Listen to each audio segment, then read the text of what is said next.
Real honor and a pleasure for me to be here. And I want to thank Chris for the great idea of having such an interesting topic. So, and I'd like to thank all of you for taking the time to attend today. So Chris asked me to speak about my my thoughts and my perspective regarding Bob's article, Grit. And I thought the best way to do this is in 3 parts. So first is to give my general viewpoint about the article.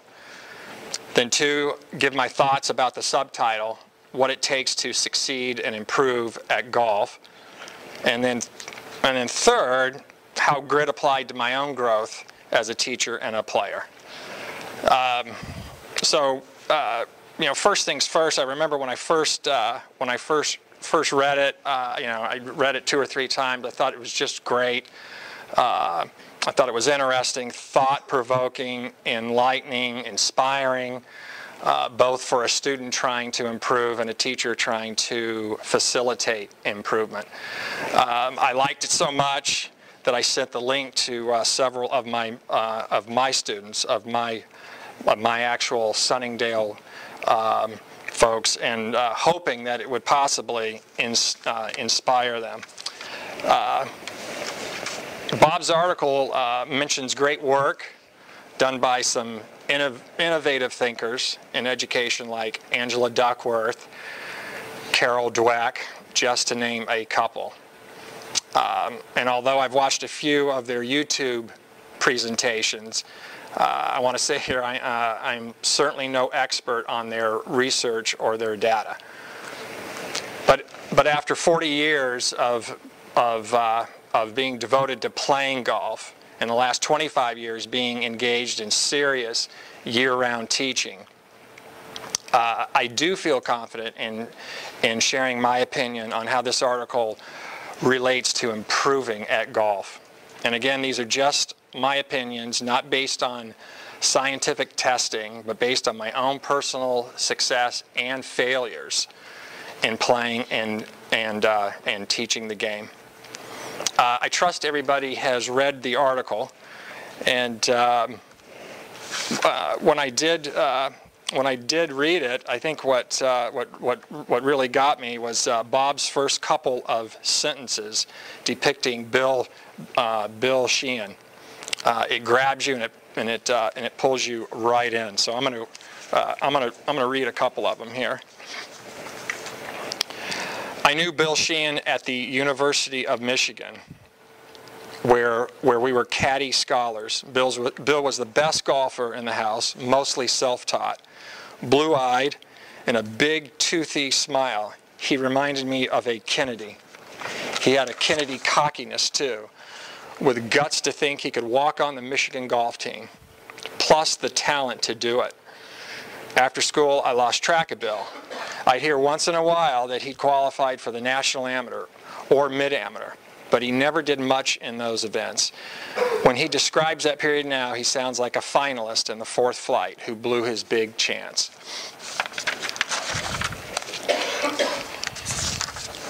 So I actually remember reading about Bill and seeing his picture in Golf Week or Golf World.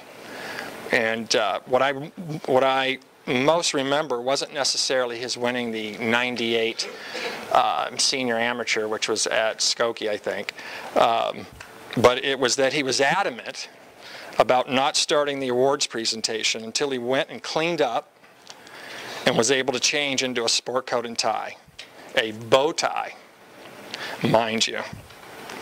So why did that register with me?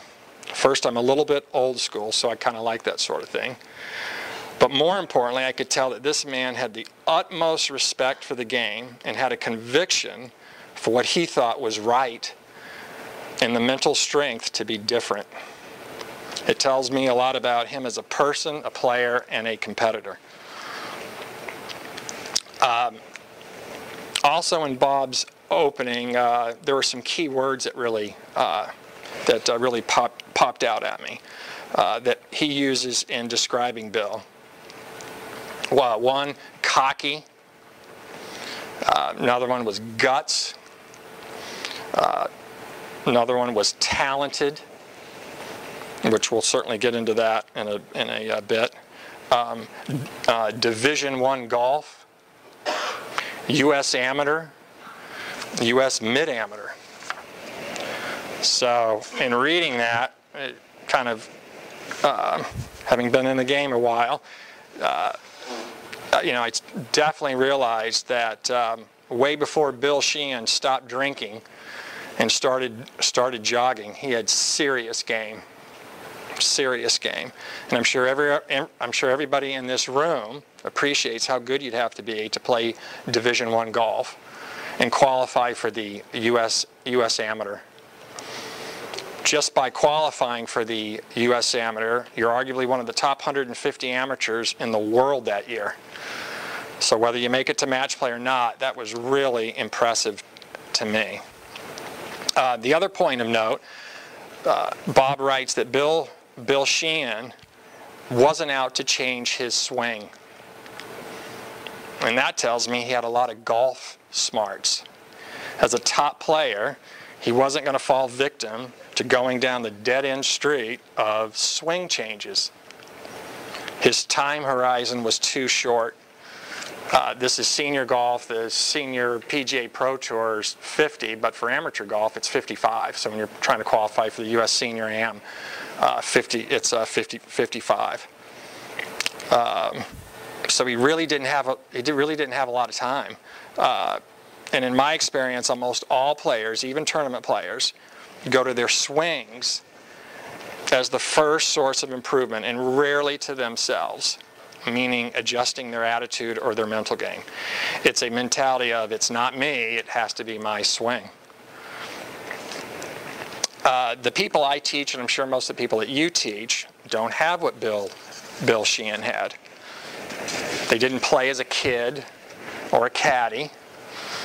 Many don't have a true passion for the game. And most don't have good swing mechanics. But that's absolutely okay. It's about improving and getting better, which is why I liked the article so much. I thought Bob's article provokes self-improvement, which is why I sent it to my members. Not necessarily to, well, definitely hopes to try to inspire them with their golf game. But when I sent it to them, I thought, maybe they'll quit smoking. Maybe they'll improve their diet. So if you dig deep, it's not necessarily all about improving at golf. It's about having a goal, being inspired about something, and maybe some other things that happen along the way can help. But I also sent it to them too, hoping that maybe they would strive to improve their golf a little bit more seriously this year. So I think that the article can inspire people to be the best they can be at golf. John Wooden, former basketball coach at UCLA, who had won 10 national championships in 12 seasons, and he had 4 consecutive seasons without a loss. So he had 4 perfect seasons in a row. His coaching was legendary, but his personal example in living life as a work of art was even better. And since all of us here today are coaches, I'd encourage everyone to pick up a book by John Wooden. There's definitely several out there. It'd be time very well spent. Here's what John Wooden, what Coach Wooden has to say about improving. Make the effort to do the best of which you are capable. Can anyone possibly do more than that? And obviously, the good Lord, in His infinite wisdom, didn't make everyone alike or put everyone in the same environment. Some of us are shorter or taller, quicker or slower, smarter or otherwise. Situations vary. Some people have more opportunities, some less. We are not the same in all these things, but we are all the same in having the opportunity to make the most of what we have, whatever our situation. So I interpret Bob's article as a call for students to strive to be the best they can be and not judge themselves against someone else's not judge them against anybody else or an unrealistic standard that they have set for themselves. And I believe it's our job as teachers to inspire, encourage, and guide them as they make their way trying to get better at golf. But again, we as teachers must also be realistic. As Dr. Bob Rotello would say, we need to be realistic optimists. The professors and psychologists make very valid points in Bob's article regarding academic success and motivation. As instructors, however, the vast majority of our time is spent helping students strike the ball better and improve short game shots. And for the vast majority of beginners and intermediates, this is exactly what they need to focus on. Advanced tournament players like Bill Sheehan often need to focus on the mental game and the management piece of the puzzle, that is course management and off-course management. But for most of us in this room, our time is devoted trying to improve golf swings, which is not an intellectual task, but a physical task for the student. It's a motor skill, and consequently, athletic ability plays a role in how well they can do. The subtitle of the article is What It Takes to Succeed and Improve at Golf, which is what I spent most of my PGA career doing. But the most important factor to me was being around 20 other teachers on a daily basis who are passionate and very adept at teaching, motivating, and getting students better. And one of the lessons I learned early on was about the 3 T's. And the 3 T's are time, talent, and technique.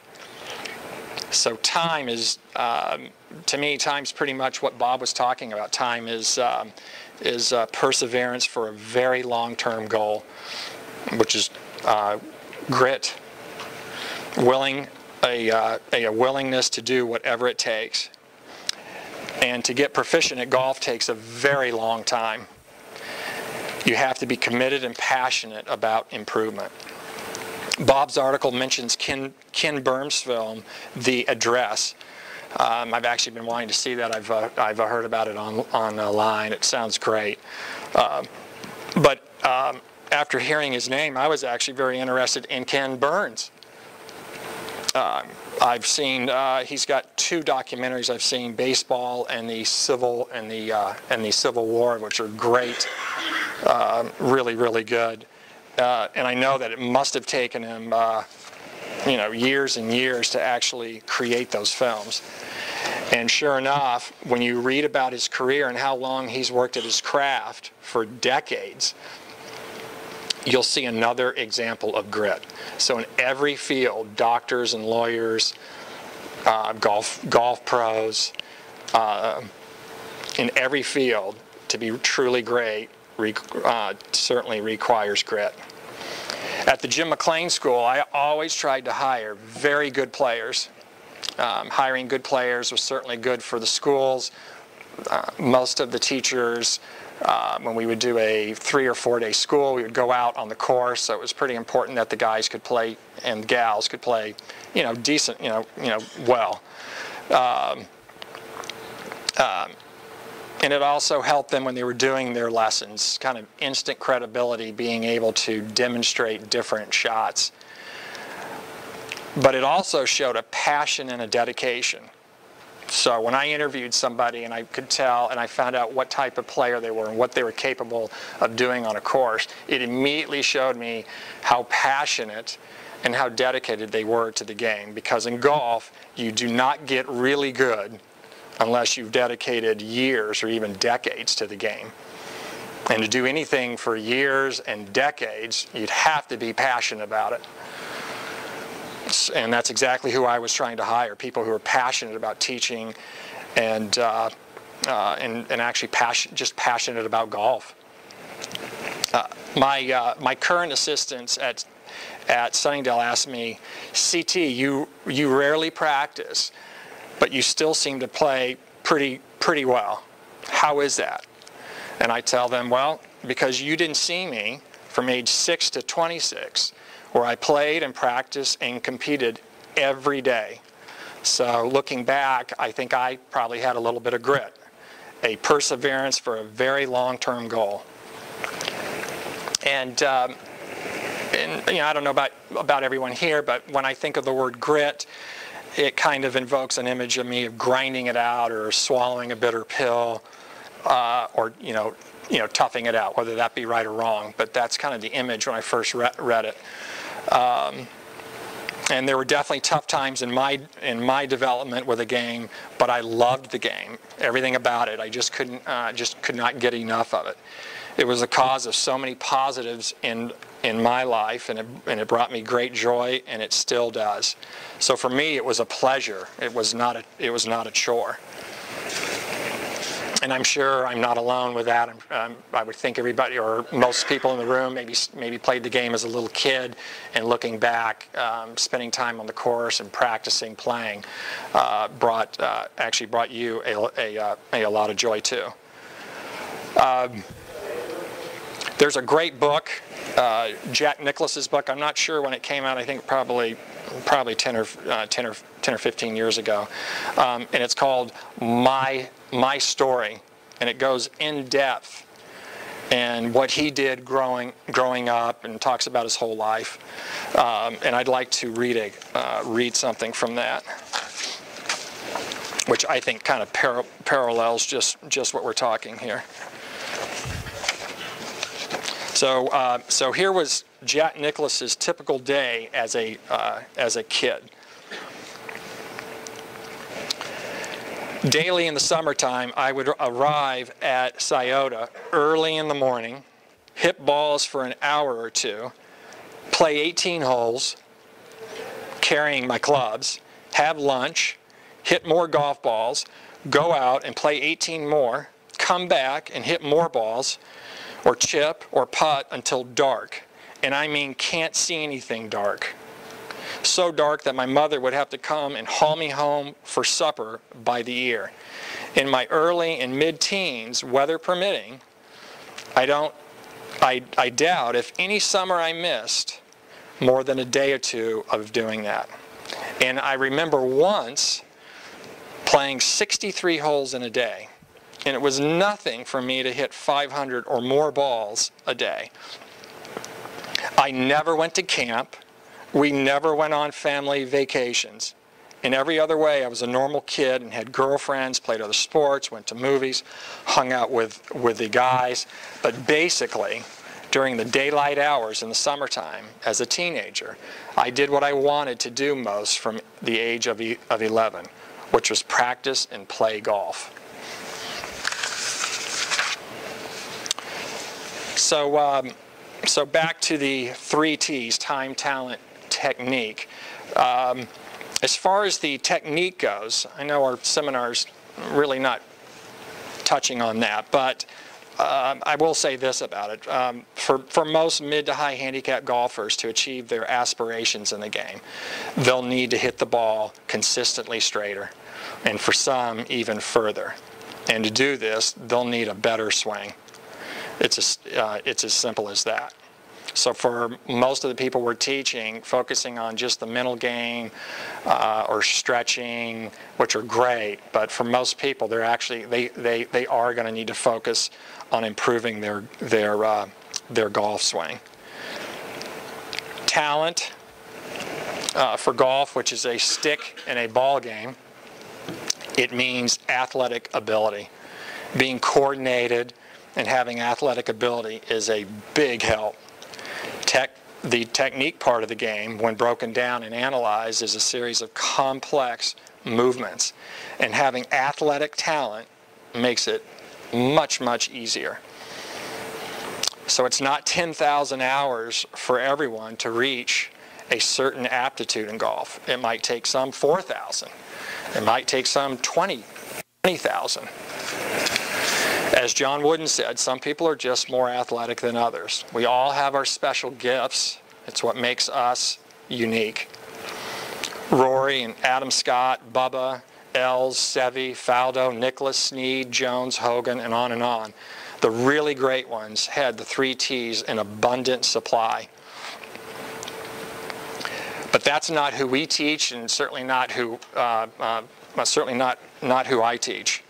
I'm teaching the club golfer, the amateur golfer, the mid to high handicap golfer, the ones who didn't play as kids and who may not be super talented, the golfers who make up the backbone of our game, and the ones who allow us to have the jobs that we do. And to get them achieving realistic goals, realistic goals doesn't require tons of talent. Just precision teaching, encouragement, motivation, and their willingness to put in the time. They have to do the work and have a committed mindset. As Harvey Pinnock said, there are no shortcuts to good golf, which is the great thing to me about the game of golf, is you cannot buy a game.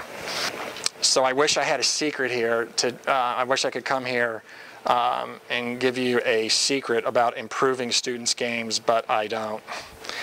It's about identifying your students' weak areas, diagnosing why they are weak, and then creating a detailed, realistic action plan that, if followed, will improve these areas a little bit at a time. Doing this with a student moves you from an instructor to a coach. So again, doing this with a student will move you from just being an instructor, somebody standing out giving golf lessons. It'll move you from being an instructor into a coaching role. But to be a coach, you must have a willing student to take your hand. Most students, once they realize what the journey entails, their hand falls away. The game is just too tough. And it is terribly tough to play consistently well. To just play and advance the ball without too much thought of scoring, that's easy. But to play golf reasonably well is very difficult. As Golf Hall of Famer Jackie Burke says, golf and boxing are very similar. To be good, you better accept the fact that you're going to get knocked down a lot. But who's willing to get back up? Who's willing to keep trying? Who has grit? That's why there's so few 2 handicappers at everybody's club. Jack Nicklaus said, getting good at golf and then staying good is a tough and lonely and endless journey with lots of dead ends and other frustrations to strain your body and stress your mind along the way. Which is, of course, why so few of the tens of thousands who set out on it to actually move along get very far. My good friend and fellow PGA golf professional, Justin Pointer, made some valid points to me the other day when I was talking to him on the phone, why some people lack grit or commitment. One is just simple lack of focus. We can see it all around us every day. Multitasking, instant gratification, a bombardment of information. People's minds are frazzled and scattered. One-pointed attention and focus are the exception, not the norm. The other is lack of time. Our members are pressed for time. Work and family are extremely demanding these days. It's one of the key obstacles that we all have in trying to grow the game. Golf is awfully time-consuming, and we all know that to make a significant improvement in golf takes time and dedication, and some people just don't have that luxury. So acknowledging these difficulties, how do we get our students and members to embark on a committed path to achieving their goals? One of the most effective ways is to cultivate a love for the game yourself and cultivate a passion for teaching and helping others play better. This alone can inspire some students to take this difficult but rewarding journey. And to be an inspiring teacher, you don't necessarily have to use high-tech computers, use fancy terminology, or be on a top teacher list. As Jim McLean used to tell me, Chris, you're a top teacher if and only if your students get better. So I'd like to share something with you Jack Nicklaus said about his longtime teacher, Jack Grout.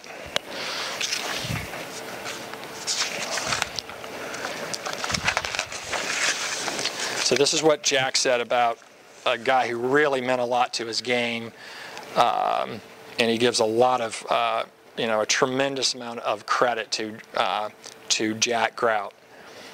If my dad was the first catalyst and architect of my golfing career, Jack Grout was its principal builder and supreme motivator. I'm sure I don't have to remind anyone who plays golf about the huge emotional swings, the massive peaks and valleys of the psyche that the game produces. One day you're up in the heavens, and the next day you're down where the demons dwell. Everyone needs someone to help him through these peaks and valleys, an individual who's upbeat and encouraging and supportive.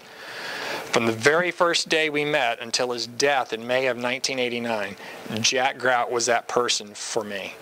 As such, his contribution to my life and my golf game was truly priceless. My own experiences as a father have shown me how important it is for youngsters involved in sports to have really good coaches. And by that I don't mean super teachers or brilliant strategists, but simply people who are genuinely interested in their charges, who will devote serious time and are able to motivate and encourage young people regardless of their levels of achievement. Jack Grout was that kind of man to me. I don't know whether he was the best golf teacher in the world in the technical or mechanical sense. And frankly, in all the years we were together, I never thought or cared about that. But I would do anything that Jack Grout wanted me to do because he was so wonderfully supportive of me. There would be times as the years passed when Jack's enthusiasm was my only motivation, when I would go to the practice tee and hit shots for him that I knew his failing eyes could not even see, but simply because he wanted to spend time with me there and because I wanted to be with him just as much. And when I got there, it was always fun, and without him telling me even one teacherly thing, I'd fall back in love with the game again.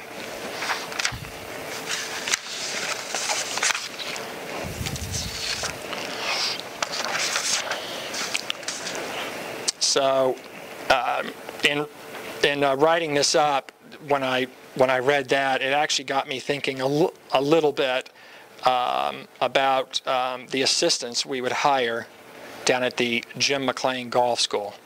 And we would hire them part-time during the winter months, which was our peak time. And it was common for us to have, 8, 9, 10 assistants. So it was a very large group. And I could always tell that these young men and ladies would come to Doral with the thought of just working there for a winter to get the school's name on their resume. They'd arrive without too much passion for teaching. The job was just something to be able to say they did in a future job interview that would give them teaching credibility. But amazingly, many of them, after a winter of being around the golf school's master instructors, who were very passionate about teaching and helping students, these young assistants would leave hooked on teaching golf. They left with a different aspiration. So some came wanting to be head golf professionals, and when they left, many of them wanted to become full-time teaching professionals, which makes me think of the old saying, some things are not taught, they're caught. So I definitely saw that firsthand. So I'd like to encourage anyone to renew their enthusiasm for teaching. How? Well, by taking lessons, maybe, from top teachers or watching top teachers teach. Become inspired. I know my former boss, Jim McLean, did this early in his career, probably more than anyone. For instance, he attended the Jimmy Ballard School of Golf in Pell City, Alabama, 9 times. He wasn't afraid to invest his own money in his career. One other thing I'd like to pass along that has helped my teaching, it is something Jim told me a long time ago, is when he would just say, again, he'd say, you know, if you're a top teacher, if your students get better, it's as simple as that. And over a very long period, I found that most of the time improvement will not come by leaps and bounds, certainly not in golf. For most students, improvement comes usually in very small increments. There's no sudden leap to greatness in golf. As Coach Wooden says in one of his books, people learn more effectively if information is given in bite-sized amounts rather than large amounts. And don't look for the big, quick, sudden improvement. Seek the small improvements one day at a time. That's the only way it happens. We had a great saying at the Jim McLean School in our teaching days. We had a lot of different sayings up to try to motivate, but one of them I thought was good, and it was by the Buddha, and it said, "The jug fills drop by drop." So translated to me, at least to my mind, when I read that, I thought of that as habits, good or bad, are acquired little by little. So after reading Bob's article, I recognized that growing up, I possibly did some of the things that were in the article. Most of them unwittingly, but actually some of them not. For instance, I've always been more fascinated by the mental game, much more than the golf swing. I certainly had my moments getting wrapped up in swing mechanics, but looking over my career, I've been mostly fascinated by the mental game. Even at an early age, I recognized that there were odd swings that work. I recognized it in junior golf, I saw it in college golf, I witnessed it in mini tour golf, I witnessed it in club pro golf, and you can see it on all the subconscious golf. Maybe some of the older pros in the room might possibly remember those. But for me, I thought they were just great. They were very simple, but very effective. I learned stuff like your mind thinks in pictures. If I said to myself, don't hit it in the lake, it puts a picture in my mind of the ball going in the lake. I know when I tell this to most amateurs, when you talk about the mental game, pre-shot routine, and getting behind your ball, trying to visualize that you need to put it in a positive sense because it puts a picture in your mind. And they say, well, if I did say, don't hit it in the lake, I think that my mind really knows what I mean. And it doesn't, because your mind thinks in pictures. For instance, if I said to everybody in the room, Bill Clinton, nobody's brain here conjures up a B and an I and an L and an L. It conjures up a picture in your mind, whatever that may be, of that actually conjures up a picture in your mind of Bill.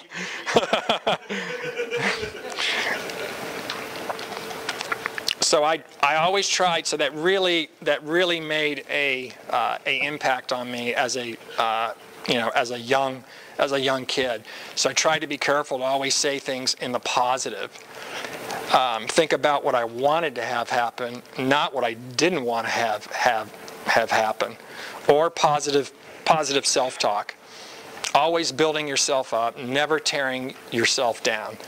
Talking yourself into playing well, telling yourself that you're a winner or a good putter or perform well in the clutch. And what Ed Grant would say, you do this even though it might not actually be true. You actually might not be a good clutch putter, but you still tell yourself that. It's programming your your subconscious.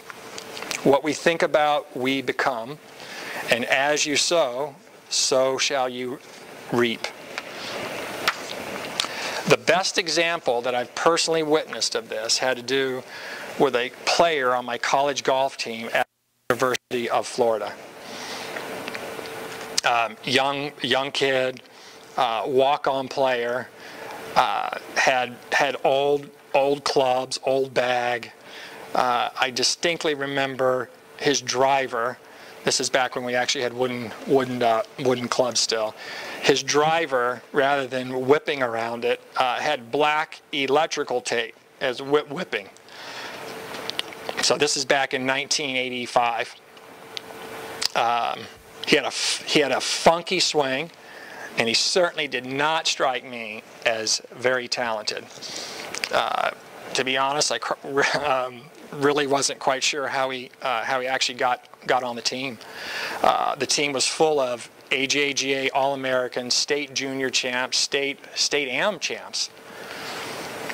And in his freshman year, he actually did play. He played maybe twice, and he played as the number 5 man.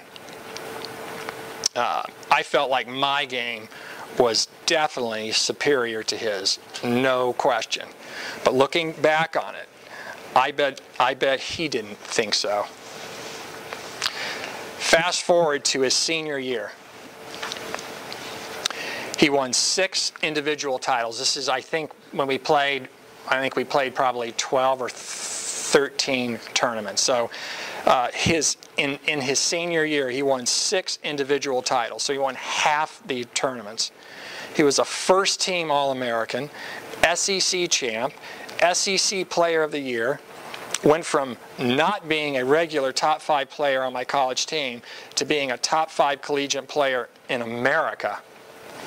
And only a few years after graduating, he was inducted in the University of Florida Golf Hall of Fame as a Gator Great.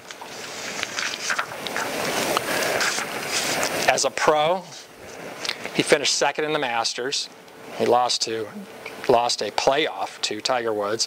Finished second in the British Open to Tiger Woods. Finished second in the PGA Championship, losing in a playoff. He played on the President's Cup team. He played on the Ryder Cup team. And I checked. To date, he has won $22,656,443. So he's doing a little bit better than me.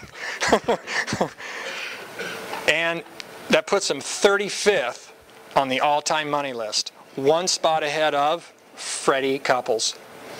The golfer's name, Chris DeMarco. So I'm looking back, scratching my head. What happened? Looking back, he never practiced that much. Never took golf lessons. Didn't work on his short game that much. Wasn't long off the tee. Swing was a little odd with a little hitch in it. And as I said, he certainly didn't strike me as being very talented. He did play a ton, and he loved to gamble, and he was ridiculously competitive. And what I know for sure is that he had tremendous self-talk. I know that because he would say things to me. He developed a tremendous self-belief. He had a willingness to pay the price. He and his wife Amy traveled in a van after college. He and Amy traveled in a van competing on the Canadian Tour for 2 years. Then he played the Nike Tour. Then he earned his PGA Tour card. Then he lost his PGA Tour card and went back to the Nike Tour 4 years. He won his first PGA Tour event after 10 years of struggling as a pro.